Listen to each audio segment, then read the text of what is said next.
Today is December 11th. December 11th, everybody. Today is December 11th, and this is the Sam's Report. And what another fun week it has been in the world of Microsoft. Yes, actually, it was a really good week. I kind of preempted myself for a couple weeks saying the month of December is going to be really slow because traditionally in the world of Microsoft, it has been. It has been a very slow time of the month. They work on internal systems, and they work on provisioning software, and they work on everything that's not user facing for the most part. I mean, there's a lot of caveats there, but to my surprise, very happily surprised, Microsoft has been pushing out some updates, all sorts of good stuff. They've been doing. They've been not been sitting on their laurels. They've been giving me stuff to talk about and write about and use. So good job, Microsoft. I was expecting this time of the year to be painfully slow and just killing time until CES started. But here we are with lots to talk about. So let's start off with a Microsoft screw up this week. Oops. Microsoft, a couple days ago, let's see, went live with a page for extensions. And now it was only live for a very short preview of time, but Walking Cat on Twitter was, per his usual, able to dig this up and find it and screen cap it.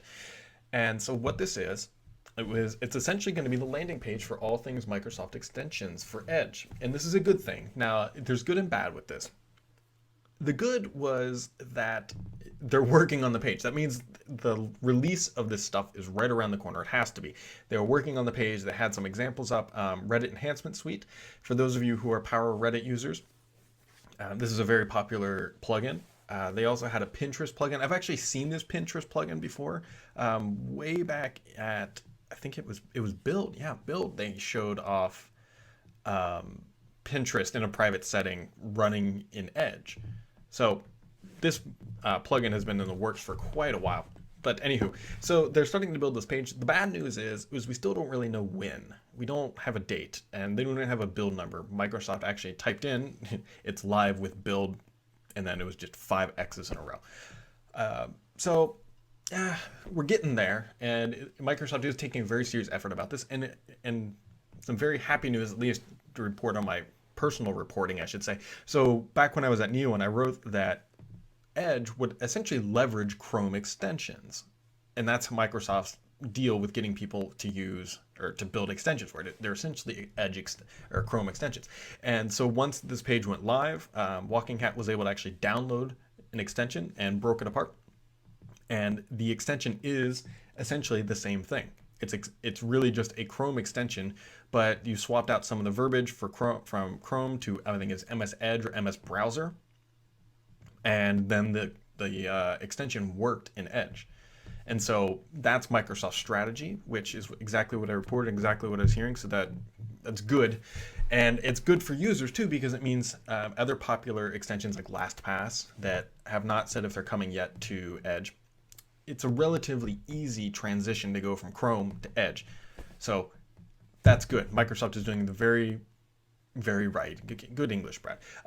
Doing the right thing here with this product and the extensions. And they're taking the right approach. And I'm happy to see this, because that means hopefully on day one, which appears to be coming up very soon, we will have a lot to choose from. Now, hopefully, crossing fingers here, that the Edge extensions don't make the browser less stable. It already has enough issues, and I actually stopped using it because it was crashing so frequently. I'm now using Firefox. But hopefully, the extensions, when they arrive, will come with a new version of Edge that will be much more stable and much more user-friendly. And it should be here soon. AdBlock Plus, a big popular one, is already announcing support. They actually have a page up saying, hey, we're going to support Edge when it goes live. Good for them. And so that's a big one, I know. Now, the caveat with that is, please do not use that on Petri or Thurrott.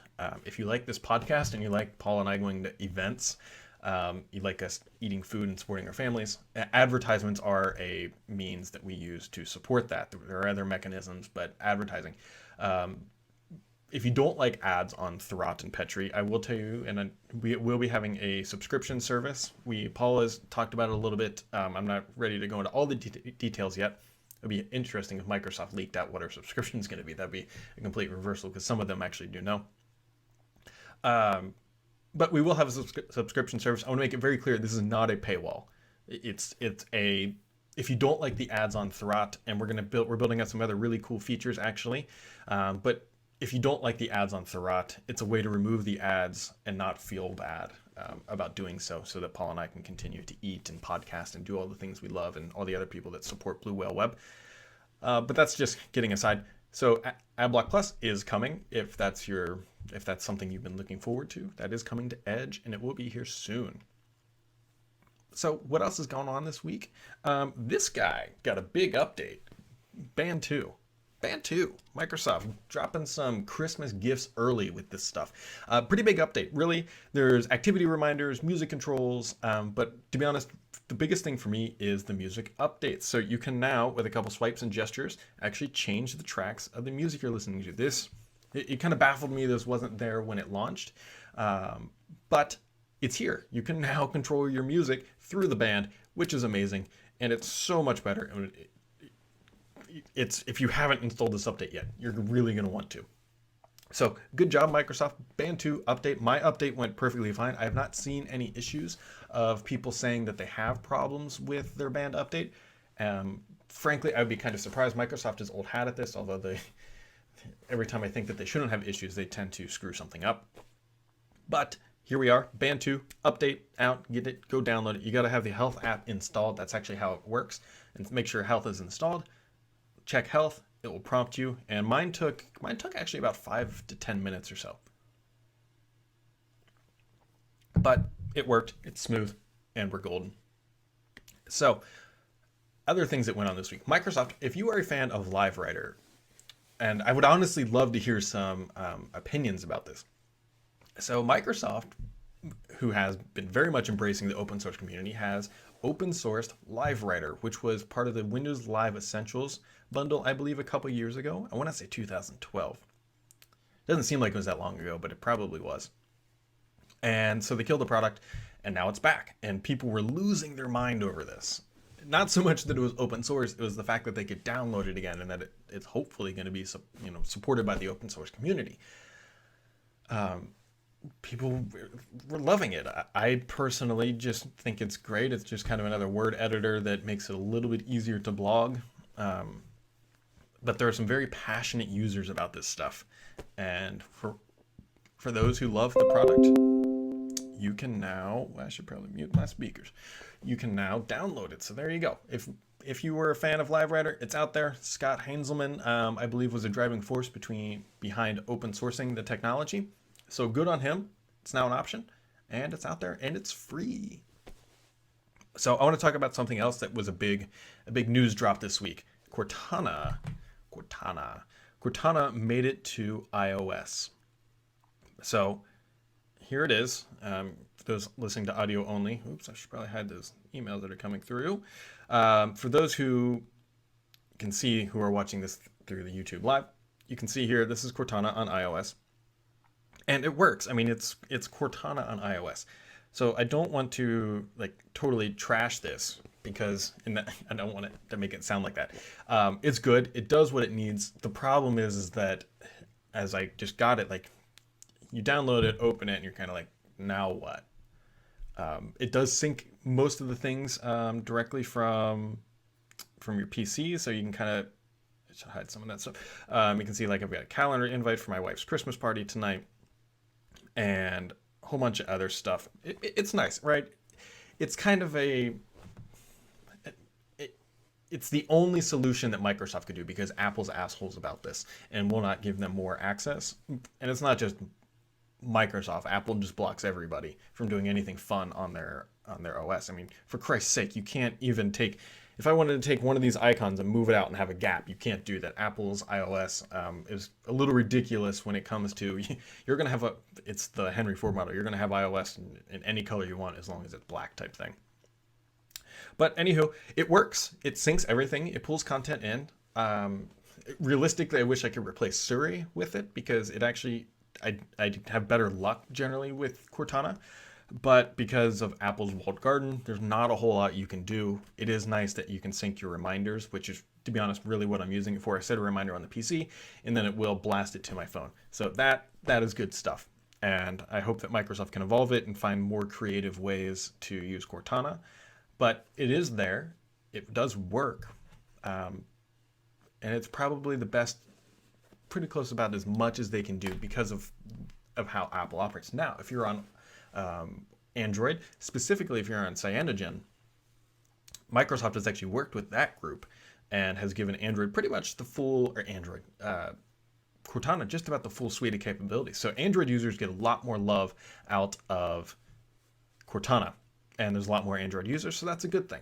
And Cyanogen users get even more love because it's pretty much baked in and into the essence of what the OS is. So good job, legitimately good job, Microsoft. You got apps out. You beat Apple to the punch. I really like that headline. It says Microsoft beat Apple to the punch. Why Apple doesn't even have Siri on their own desktop? I was wondering if they would bring Siri to Windows, but it's like, hell, they don't even support it on OS X yet for whatever reason. It just seems, and they were pretty early out of the gate. I don't know what Apple's doing. I have a lot of, I could do a seriously long rant about how Apple is just so cognizant, or lack of cognization. Man, I cannot use my proper English. They're just so dense in their own froth that they don't think about pushing any boundaries. They're very much the Toyota Camry now, where they want to be very consistent and have high quality, but they're not going to go really far out with any kind of edge features, right? And they've just been happy and they're content, and they remind me of Microsoft in about 2004, 2005. They're just like, oh, you know what? We're doing really well. We're making a lot of money. We're just going to keep doing the same thing over and over and over and over again until we stop making money. And I don't know. You saw how that worked out for Microsoft, and I would make the very same argument that things like this Surface Book back here, not so much the Lumia 950, which is right here, but I would make the argument that other OEMs, vendors, and the like are catching up. So somebody pointed out in the comments of the chat that says they need to open source Zune software. Hell yeah, they do. I love that piece of software. So I would be curious to see if they would ever go down that approach. One thing I saw that I think would actually be better than Zune software, Windows Media Center. If Microsoft would open source that, I think would make huge waves in that community. If you're familiar with the cord cutting concept, that's a lot of C's, cord cutting concept. I think open sourcing Windows Media Center would be like a gift from the heavens to that group, especially kind of the people who like to build their own packages. So Microsoft, if you're really going to focus on open sourcing something, do it with Windows Media Center. Yeah, I would be super happy about that. Jumping back to Apple just because it's ridiculous. Apple put out a new battery case this week, and it is atrocious. It's embarrassing, I think, from their design, because Apple's generally known for having good design concept for the most part. They make attractive hardware. I've said that before, but this case is ridiculous.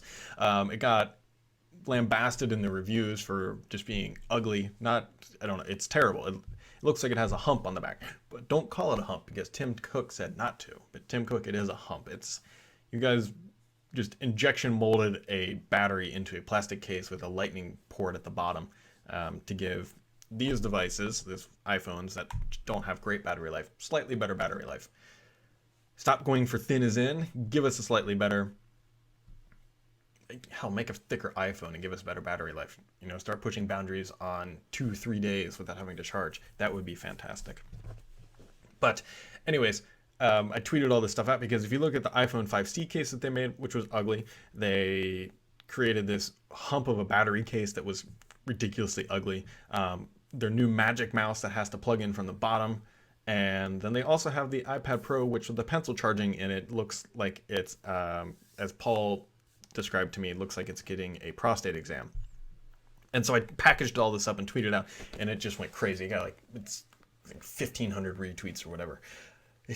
Apple, what are you doing? That does not have Johnny Ive's aluminium in it or whatever. Okay, enough Apple ranting. Negativity is only fun for so long. So Windows 10 got a new app this week, and it's Uber. I am a huge Uber user. When I travel, I should say. I don't use it locally. I'm not a driver, but I use it quite a bit.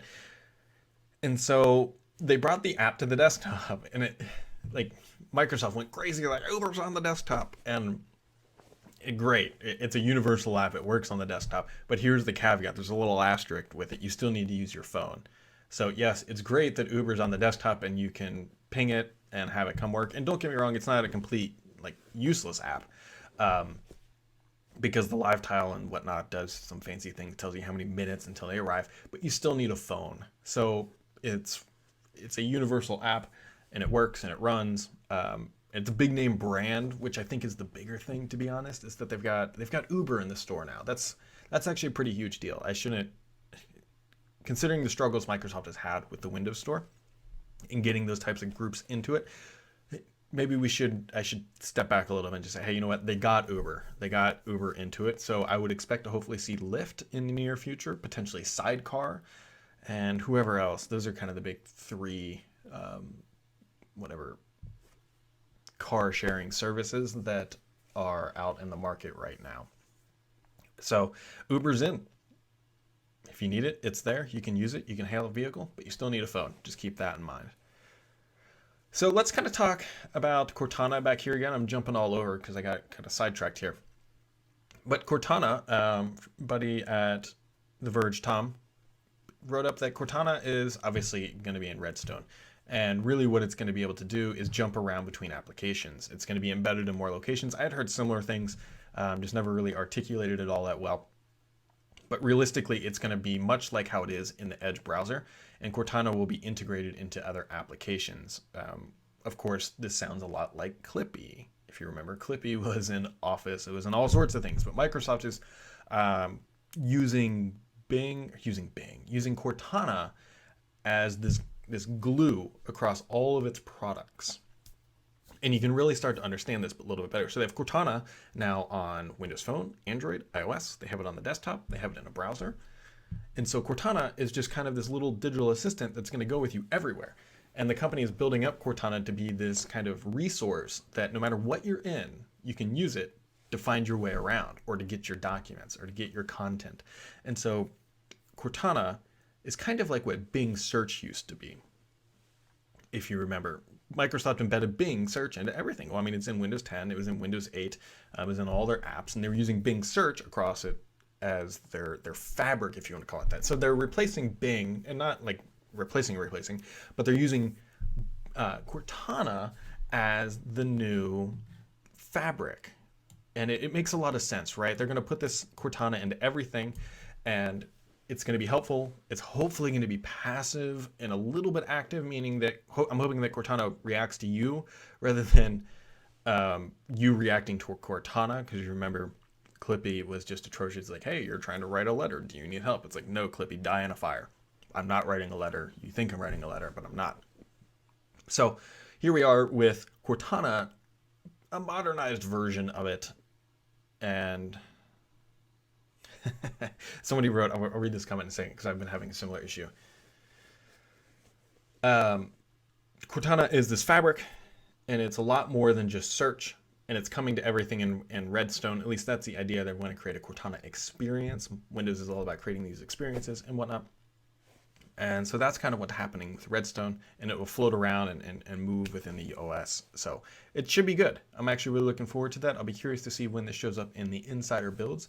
I'm assuming relatively soon, or at least hints of it here relatively soon.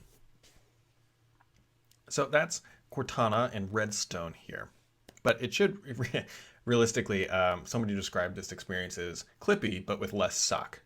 And I tend to agree. Clippy wasn't, the fundamental idea behind Clippy was not bad, just the execution was atrocious. So there you go. Other things that are happening in the world of the week, in the world this week of Microsoft, and this is a shout out to David Cross, who always busts me on Twitter for not talking enough about Azure or security. Although this one is more specifically Azure, is that there is a new Linux certificate for IT folk who are running Azure. So Microsoft has done a lot with Linux on its Azure platform. such as they've signed deals with Red Hat and some other open source software. And realistically, Microsoft built this blog cloud service, and you can put whatever the heck you want on it. They obviously prefer their own OS, their operating systems, but you want to run Linux, you can. And now Microsoft has created a way for people to get certified for actually being Linux on Azure experts, if you want to call it that. And so you have to take 2 certification tests. One's offered by the Linux Foundation and one is offered by Microsoft. And you run through these tests, and I'm assuming that they're pretty intense. And then you are a certified expert for Linux on Azure. So that's Azure is really, I know I talk about this a lot, but people sometimes don't understand that Azure is Microsoft's future. It is everything for the company. I don't believe Windows is the future. Windows as the brand is the future, but as a revenue source, Microsoft's entire future resides in a couple product lines. It involves Azure, the entire service of Azure, which is immensely deep, and it's $1 billion operation for Microsoft. So they have that, and then they have Office 365, that subscription service, and also the standalone software too. Those two, 10 years from now, I believe, are going to be the primary core drivers of revenue for Microsoft. More so probably Azure, because they're trying to get everybody to go from on-prem up into the cloud, and security will be a big part of that. So you've got that. Windows will still exist. It's not going away. And then they will also have, in this other category, hardware, which is like the Surface Book, the band, the phones, and whatnot.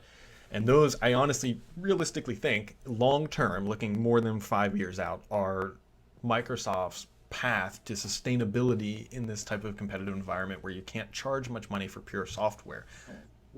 Everything's a subscription. And there are other areas, don't get me wrong, but that's where I think Microsoft's future resides. So it's good to see them building out their Azure product, and that's what's going on. Oh man, just flying through this stuff. So I asked a pretty interesting question this week, and it doesn't sound so interesting, but the responses were very interesting. Was Action Center, and on the desktop, not on the phone. The phone is a completely different beast. I mean, it's the same thing, but it's not. You'll see where I'm going. So I said, hey, are you using Action Center?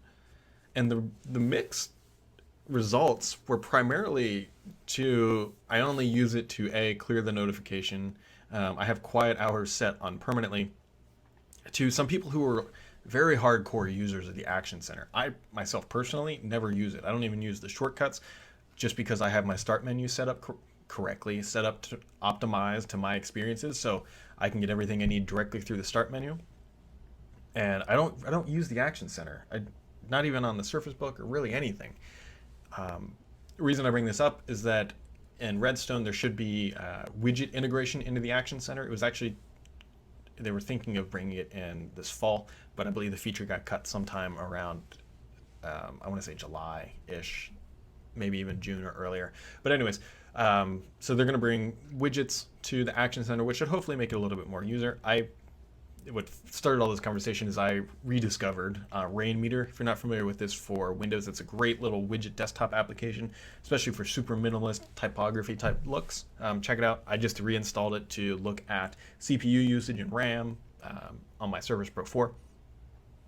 But Rainmeter, and then I was like, oh yeah, that's right. They're going to hopefully bring widgets with the next major update. And as Joel points out in the comments, he says, I still forget sometimes that swipe in from the right is Action Center and not the Charms bar.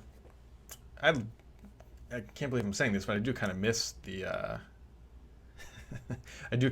Charms bar. It was actually super helpful. The Action Center does the same thing to the most part. There's just a little bit more information. It takes a little bit longer to get to it, I would guess. But here, I want to talk about my Surface Pro 4 for a second. It's mostly good. Actually, I resolved the issue where my fan would run just non-stop. And thank goodness, because I really like this Surface Pro 4, although I am tempted to buy a new machine because running this live stream on an Intel chip, Intel graphics chip, is not the best use of it. I get a warning every time from XSplit. When I fire it up, it says, you're going to run this on an Intel GPU or whatever it is, the integrated solution. I'm like, yeah, Godspeed, let's hope it doesn't crash. But realistically speaking, I got the fan issue resolved. If you have any issues, what my problem was, I could not use the mail app or the calendar app because they would make the fan spin like crazy, along with Edge was doing some funky stuff. If you have this problem, here's how you resolve it. You open up Mail and you remove all of the accounts. And then you go into Windows, into the settings, and you remove your Outlook account or whatever account you use. You remove everything. And then you re-add it, and then it fixes the problem. Before doing this, every time I would open the Mail or Calendar app, my usage of the CPU would jump, no joke, 25 to 30% at a consistent rate. I complained about this consistently on Twitter.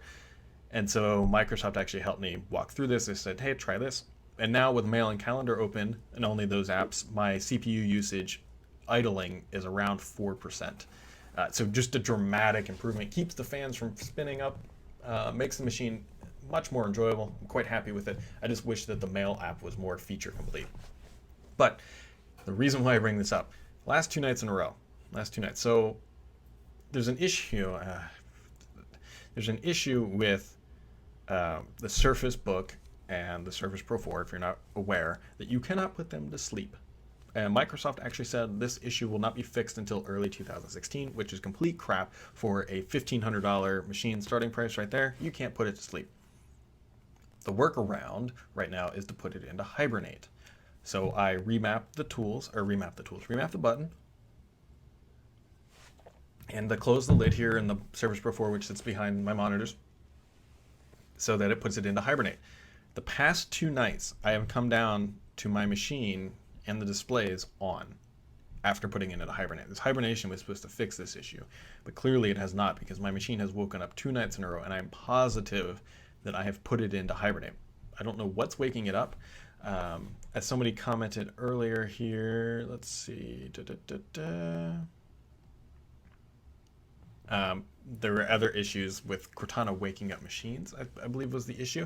And so I don't know if it's Cortana that's waking up my computer or what it is, but it's a little frustrating because I just want the monitors up. I want to come downstairs at 8 a.m. in the morning and not have my computer on and not wondering how long it's been on. Now, I know these monitors should be fine, but I just fired up 2 4K monitors here. I really don't like the idea of them just sitting on the same screen for 7-8 hours as I'm sleeping every night.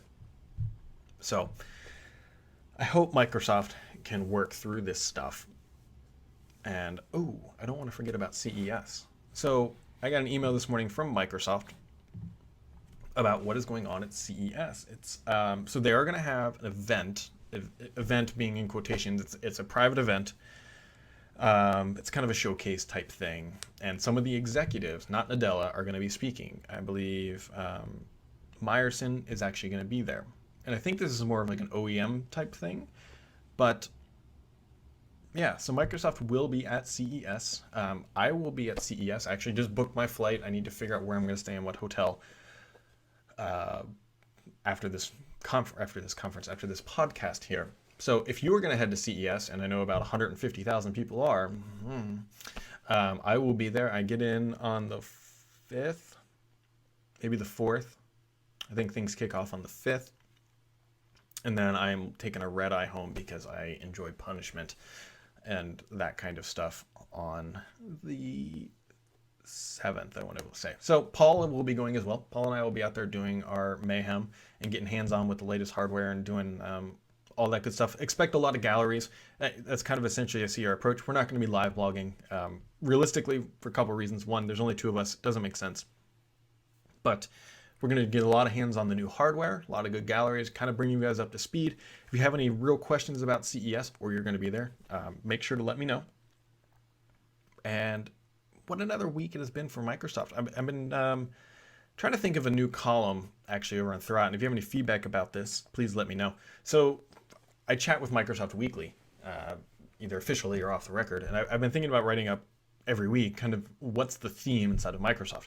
So the theme this week, or jokes, have been walking around, and if you, not to get political here, but Donald Trump said that he needs to consult with Bill Gates to figure out how to deal with the internet. Maybe just close it down, I think were his words or something like that. So Microsoft they have an internal bug tracking tool. Somebody on Twitter from Microsoft actually created an actual bug that says, hey, we need to look at how to shut down the internet or whatever it was. And it went crazy. And that's just kind of what's going on inside the world of Microsoft. And here we go. So today is what, the 11th? God, I cannot believe Christmas is almost here. Happy Hanukkah to anybody who celebrates it. I really honestly expect the next 2 weeks or so to kind of be much slower. I don't expect to see too much software out. I know for a fact that around the 18th, the entire Microsoft campus, just everybody goes home. You got to imagine that a lot of the engineers there don't live in Seattle natively, and so they all go home. And this is a big time for Microsoft people to be out of the office. I already get some out of office replies from certain people. So I really expect things to actually start slowing down, and as they start to look at, one other thing I really want to hit on. So there was a report that came out that said the Surface line outsold the iPad for the month of October. No. I don't want to be like Debbie Downer on this, but I honestly do not believe this report. So first off, the caveats with this report was it was US only, and it was online sales only. So US only, online sales only are claiming that the Surface outsold the iPad.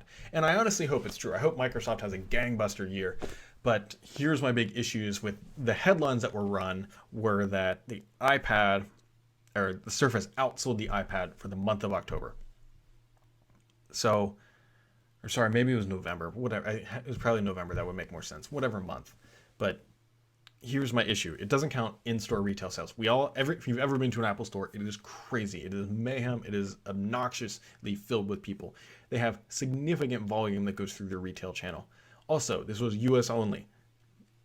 Apple sells its iPads in a lot of places that Microsoft does not in-store, and also online.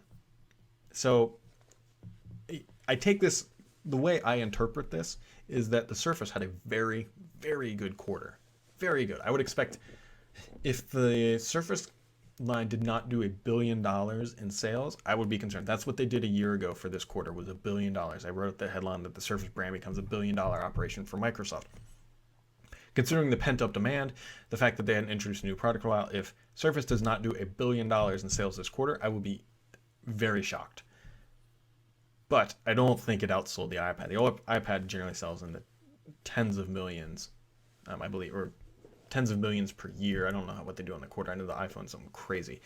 But anywho, I interpret meaning the Surface did exceptionally well, and that Microsoft built a good product. They hit the price points, and they're going to have a good Christmas season. So that's how I would run with that report. I would not take it at face value for the people who just rewrote up the press release that essentially went out without really kind of thinking through what it actually meant. So there we go, guys. I don't want to drag this on much longer. It's been about 30 minutes or so. And this is the Sam's Report. Today is December 11th. I hope you guys have a great weekend. Thanks for watching, and catch you next week.